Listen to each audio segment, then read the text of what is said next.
we're back discussing more reactions from the Chicago Bears' loss to the Los Angeles Rams in the divisional round of the playoffs. And we got to talk about this throw, Nika, because this throw that Caleb Williams made at the end of regulation, 4th and 4, to tie the game, hitting Cole Kmet on literally a Hail Mary that I think it touched the sky itself by the time it landed. It was so high in the sky. I'm still not over this. I'm still amazed that this happened. And there was a lot of great reactions to it in the moment on social media, and I wanted to share some of those with you.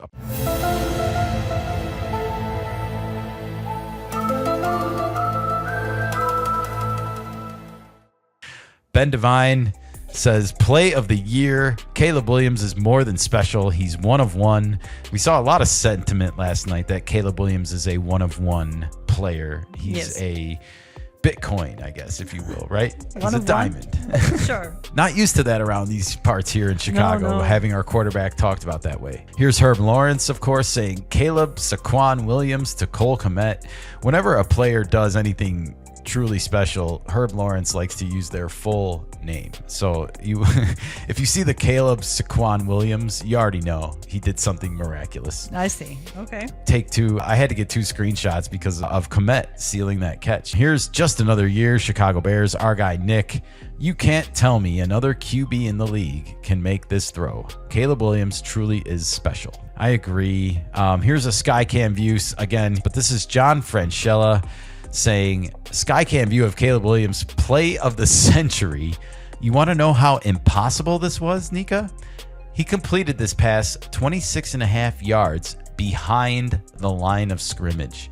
So from where the ball was hiked to where he threw the ball, he ran backwards 26.5 yards. No QB has completed any pass of any distance more than 22 yards behind the line of scrimmage since 2016. It's been a decade since anyone's ran that far backwards and still made just a completion of any kind. We knew Caleb has an arm. We knew that.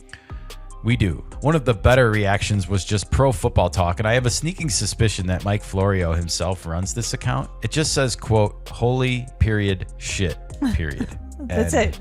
Yeah, I think pretty much sums up how you can react to that moment. I'm still stunned. Like I said, Stacey Dales, holy. She didn't even write shit. You didn't need to. You knew what she meant. I got a nice angle here. She was, whoever's camera she was using was in the corner of the end zone. I think it might have been her. Nice. Because a lot of reporters just use their phones now to film some footage and stuff. And Cole Kmet runs right up to her or whoever has this camera and does his signature home run swing. I've seen him do this a few times, and she got a bird's eye view of it. Nice post here by Stacey Dales, who covers the NFL for the NFL Network. And she was assigned to the Bears all week in Chicago. Here's the NFL account. No way. Caleb Williams heaves it on 4th down. And the game wasn't even over at this point when they posted it. They were promoting that you should go watch the rest of the game on Peacock still. Wild stuff. 18 seconds left. He did it again. He tied the game. Ryan Phillips, who's a Sports Illustrated writer for like San Diego Sports of all places, says this is one of the best clutch throws in NFL history. Caleb Williams is incredible. Yes, he is. And he's ours, everybody. Here's Birch. Caleb Williams is literally not human. That was the best football play I've ever seen. And Dov Kleiman, this will be forgotten, but Mike Tirico had one of the greatest calls of all time, breaking down Caleb Williams' miracle throw on 4th down to send the game to overtime. I could listen to this all day. I'm going to slightly disagree with Dov here. I really wish that it was Kevin Burkhardt and Tom Brady doing this call, because I just think they're 10 times better. And I thought some of the play calling in this game last night was atrocious. Chris Collinsworth at one point mentioned that there should be a billboard of Caleb Williams in Times Square, and I'm like, why is he talking about New York when Chicago and LA are playing? Like, what the hell is going on here, everybody? I couldn't believe it, but I guess it doesn't matter when you get the last play of the game right. I guess that's all people are going to remember. And here's Colin Cowherd, last but not least, our good friend. Those 2 throws are the best I've ever seen in the playoffs. And he's talking about the play last night at the end of regulation, but also the play from the week before against the Packers on the 4th and 8. People are going to be talking about Caleb Williams for a long time just because the Bears lost this game. And It's also comforting to me to know that I don't think it's going to go to his head at all, Nika. I don't know if Caleb Williams is capable of that. I feel like he's such a hard worker and he's mature for his age. And I think he's going to continue to show up and work hard for Ben Johnson. And I think they're going to challenge each other in their relationship. We've talked about this on our previous segment and other segments before this. I'm happy with this. It's hard to disagree with Colin here. Caleb Williams continues to deliver memorable moments. I know people are nitpicking the completion percentage, now the interceptions that have creeped their ugly head into the window after kind of being absent throughout the regular season, right? 7 interceptions in 17 games and then 5 in 2 games is a big increase, and you hate to see it, but you have to learn from your mistakes. You do. And I would rather Caleb Williams go down going for it than getting sacked and being too timid to make a throw. This kid does not lack confidence, okay? And Brett Favre didn't either, and he made a ton of mistakes. He's the all-time league leader in interceptions, and yet people only remember that he's a Hall of Famer and a Super Bowl champion, right? Yeah. So I think when it comes to these types of quarterbacks, you have to take the good with the bad. And I think Caleb Williams is a true gunslinger, and we haven't had one maybe since Favre. He's not Aaron Rodgers. No, he's not. He's not methodical. He's exciting, and it can probably drive you insane if you want a methodical machine back there, but I don't. I would rather take an exciting football player that can do something spectacular like Joe Montana, and the throw that happened in a playoff game. Yeah, so, you wanted an exciting quarterback that can read the field and make a split decision, not just wait.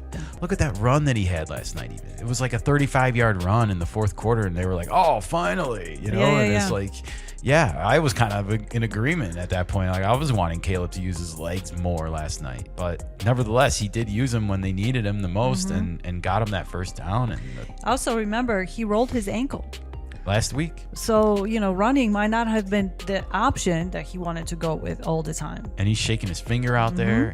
These guys are banged up. It's the end of the year. Yeah. I give the kid a lot of credit, and he's just way tougher than a certain sect of haters want to give him credit for. He's really a football player, man. He's not just some pretty boy quarterback from California. He's not. He's a football player. Get used to it. All right. Well, I want to take 5 minutes here, Nika, and react to some of the crazy statistics that we saw in the NFC divisional game between the Bears and the Rams last night. And I want to start before the kickoff even happened.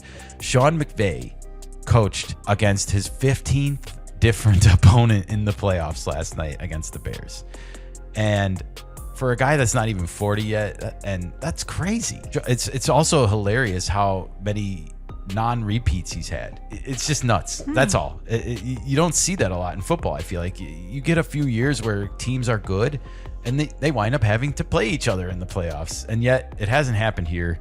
That ends next week because he's playing the Seahawks, and the Seahawks are already on this list. So he faced them. It will not be a 16th different opponent next week, but the Bears were the 15th. What a pedigree for him already before turning 40, everybody. That's impressive. It is very impressive.